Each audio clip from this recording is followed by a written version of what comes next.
La lutte contre Boko Haram est une priorité pour le Cameroun qui vient de porter un coup dur à la secte islamiste. Ce samedi, l'armée camerounaise a encerclé et totalement détruit un camp d'entraînement de Boko Haram implanté dans l'arrondissement de Kolofata dans la région de l'extrême nord du Cameroun.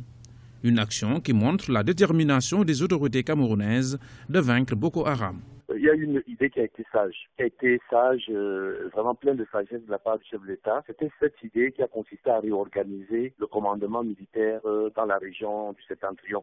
Parce qu'il y avait une grande région militaire qui était la troisième région militaire interarmée. Ça posait beaucoup de problèmes opérationnels, beaucoup de problèmes d'efficacité. Et le fait d'avoir justement segmenté cette troisième région en deux nouvelles régions met le commandement de Maroua beaucoup plus à la proximité, n'est-ce pas, de la réalité des menaces. Et je pense que ça a beaucoup porté les fruits depuis qu'il y a eu cette nouvelle organisation. L'armée camerounaise va de victoire en victoire. C'est la signification, en fait, c'est l'expression de la manifestation de l'engagement du chef de l'État.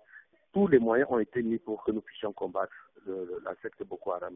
Ces victoires que nous avons ne s'inscrivent que dans cette logique-là. La lutte contre Boko Haram est devenue un objectif régional et international. Toutefois, la bataille est loin d'être gagnée, car une mutualisation des efforts militaires et la mise en place d'une stratégie commune sous-régionale doit à préalable être mise en place.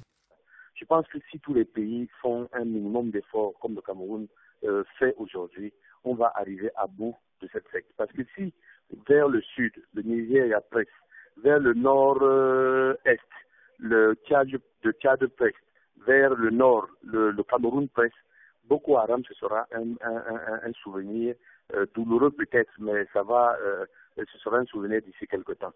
Mais si le Cameroun devra supporter encore pendant longtemps tout le poids du combat sur son front occidental, c'est assez difficile.